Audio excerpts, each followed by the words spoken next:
Hi friends, welcome to Indian recipes Tamil. நம்ம இன்னைக்கு பார்க்க போகிற டேஸ்டியான ரெசிபி எக் ரோல். இது நல்ல டேஸ்டியான ஹெல்த்தியான பிரேக்ஃபாஸ்ட்டாக இருக்கும். உங்களுக்கு முட்டை பிடிக்கும்னா கண்டிப்பாக இதை ட்ரை பண்ணி பாருங்கள். உங்கள் எல்லாருக்குமே ரொம்ப ரொம்ப பிடிக்கும்.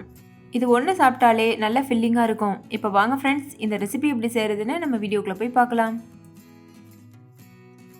ஃபஸ்ட் இந்த ரெசிபி பண்ணுறதுக்கு ஒரு மிக்சிங் பவுல் எடுத்துக்கோங்க. அதில் 1 கப் அளவு கோதுமை மாவு, 1/2 கப் அளவு மைதா மாவு சேர்த்துக்கோங்க. கூடவே 2 டேபிள் ஸ்பூன் அளவு எண்ணெய் சேர்த்துக்கோங்க. நான் தேங்காய் எண்ணெய் சேர்த்துருக்கேன். இதில் தேவையான அளவு உப்பு சேர்த்துட்டு நல்லா ஒரு தடவை பிசைஞ்சிக்கோங்க. நல்லா மிக்ஸ் பண்ணதுக்கு அப்புறமா தேவையான அளவு தண்ணி சேர்த்து நல்லா சாஃப்டான சப்பாத்தி மாவு பதத்துக்கு இதை பிசைஞ்சிக்கணும். எவ்வளோ சாஃப்டாக பிசைகிறீங்களோ அந்த அளவுக்கு நம்மளுடைய எக் ரோல் ரெஸ்டாரண்ட்டில் கிடைக்கிற அளவுக்கு ரொம்ப டேஸ்டியாக வரும். இப்போ பாருங்கள், இது நல்லா சாஃப்டாக பிசைஞ்சாச்சு.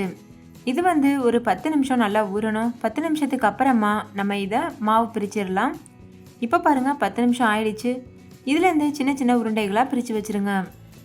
நம்ம சப்பாத்திக்கு தேய்க்கிற அளவுக்கு இல்லாமல் கொஞ்சம் அதை விட பெரிய சைஸ் உருண்டையாக பிரிக்கணும். பாருங்கள், இந்த மாதிரி நான் 6 உருண்டைகளாக பிரித்து வச்சுருக்கேன். இப்போ நம்ம இதிலேருந்து சப்பாத்தி தேய்க்க ஆரம்பிச்சிடலாம். பூரிக்கட்டையில் கொஞ்சம் போல் மைதா மாவு இல்லைன்னா கோதுமை மாவு தடவிட்டு நம்ம எப்போதும் சப்பாத்திக்கு தேய்க்கிற மாதிரி நல்லா திரட்டி எடுத்துக்கிடலாம். நீங்கள் இந்த ரெசிப்பியை முழுமையாக 1/2 கப் அளவு மைதா மாவுலையும் பண்ணலாம், இல்லைன்னா கோதுமை மாவுலையும் பண்ணலாம். இப்போ இதை நம்ம நல்லா திரட்டி எடுத்துடலாம். சப்பாத்தி அளவுக்கு இல்லாமல் கொஞ்சம் தடிமனாக திரட்டி எடுத்துக்கிறணும். இப்போ பாருங்கள், இது நல்லா திரட்டியாச்சு. இதை வேற ஒரு பிளேட்டில் மாற்றி வச்சிடலாம். மீதி இருக்க எல்லா உருண்டைகளையும் இதே மாதிரி சப்பாத்தி போல் திரட்டி வச்சிடலாம். சப்பாத்திகள் திரட்டி தனியாக வச்சதுக்கப்புறமா ஒரு டவா சூடுபடுத்திக்கோங்க. அதில் கொஞ்சம் போல் நெய் இல்லைன்னா எண்ணெய் சேர்த்துக்கோங்க. எண்ணெய் சூடானதும் நம்ம திரட்டி வச்சுருக்க சப்பாத்தியை சேர்த்துட்டு மீடியம் ஃப்ளேம்லேயே வச்சு 2 பக்கமும் திருப்பி விட்டு நல்லா வேக வச்சு எடுத்துக்கோங்க. இது நார்மலாக நீங்கள் வீட்டில் எப்படி சப்பாத்தி சுடுவீங்களோ அதே மாதிரி செய்துக்கோங்க. இப்போ பாருங்கள், ஒரு சைடு நல்லா வெந்துருச்சு. இன்னொரு சைடும் நல்லா வெந்ததுக்கப்புறமா இதை வேற ஒரு பிளேட்டில் நம்ம மாற்றி வச்சிடலாம். அவ்வளோதான், நம்மளுடைய சப்பாத்தி ரெடி ஆயிடுச்சு. இதை வேற ஒரு பிளேட்டில் மாற்றிடலாம். இதே மாதிரி மீதி இருக்க எல்லா மாவுலையும் சப்பாத்தி செஞ்சு தனியாக வச்சுருங்க. அப்போ தான் நம்ம மீதி ப்ராசஸ் பண்ணுறதுக்கு ஈஸியாக இருக்கும். சப்பாத்திகள் சுட்டு தனியாக வச்சதுக்கப்புறமா ஒரு சின்ன பாத்திரத்தில் 2 முட்டை எடுத்துக்கோங்க. அதில் கொஞ்சம் போல் உப்பு சேர்த்துட்டு நல்லா மிக்ஸ் பண்ணிக்கோங்க. ஒரு எக் ரோலுக்கு 2 முட்டை கரெக்டான ரேஷியோ. ஒவ்வொரு எக் ரோல் பண்ணும்போதும் 2 முட்டை எடுத்து இது போல் அடிச்சுட்டு டவா சூடானதும் அந்த முட்டையை அதில் ஊற்றிடுங்க. முட்டை ஓரளவு வெந்து வரும்போது நம்ம சுட்டு வச்சுருக்க சப்பாத்தியை அது மேலே வச்சுருங்க. வச்சுட்டு லேசாக இது மாதிரி பரட்டி விடுங்க. பாருங்கள், இந்த மாதிரி. இப்போ இந்த ஓரங்களில் இருக்க முட்டையை லேசாக இது மாதிரி எடுத்து விட்டுட்டு 2 பக்கம் திருப்பி விட்டு வேக வைக்கணும். கடைகளில் கிடைக்கக்கூடிய எக் ரோல் முட்டையும் சப்பாத்தியும் ஒரே அளவாக இருக்கும். அதனால் இந்த ஓரங்களில் இருக்க முட்டையை நம்ம எடுத்து விட்டுறலாம். அப்போ தான் நம்ம ரோல் பண்ணும்போது பார்க்குறதுக்கு அழகாக இருக்கும். பாருங்கள், இந்த மாதிரி திருப்பி விட்டாச்சு.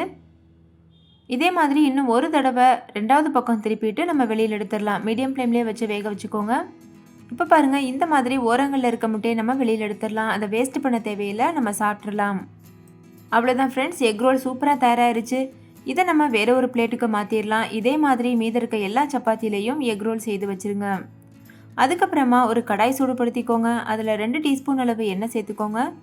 எண்ணெய் நல்லா சூடானதும் கட் பண்ணி வச்சுருக்க வெங்காயம், அதுக்கப்புறமா குடமிளகாய் சேர்த்துக்கோங்க. நான் 4 பெரிய சைஸ் வெங்காயமும் 1 பெரிய சைஸ் குடமிளகாயும் கட் பண்ணி வச்சுருக்கேன், அதை சேர்த்துருக்கேன். ஹை ஃப்ளேமில் வச்சுட்டு 2 நிமிஷத்துக்கு இது நல்லா வதக்கிக்கோங்க. இது முழுமையாக வதங்கணும்னு அவசியம் கிடையாது, ஓரளவு வதங்கினா போதும். நீங்கள் குடமிளகாய்க்கு பதிலாக முட்டைக்கோஸ், பன்னீர் இந்த மாதிரி வெஜிடபிள் கூட சேர்த்துக்கலாம். கேரட் கூட சேர்த்துக்கலாம். இப்போ இதில் கொஞ்சம் போல் உப்பு சேர்த்துட்டு நல்லா வதக்கிடலாம்.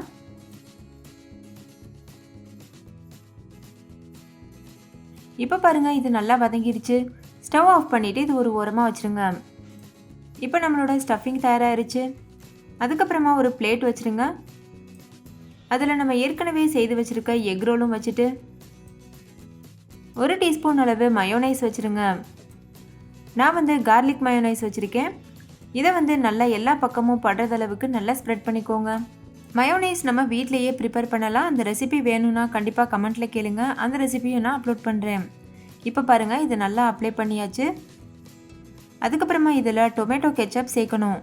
நீங்கள் டொமேட்டோ கெச்சப்புக்கு பதிலாக சில்லி சாஸ் கூட சேர்க்கலாம், இல்லை சீசான் சாஸ் கூட சேர்க்கலாம். 1 டீஸ்பூன் அளவு சாஸ் சேர்த்துட்டு இந்த மாதிரி நல்லா ஸ்ப்ரெட் பண்ணிக்கோங்க.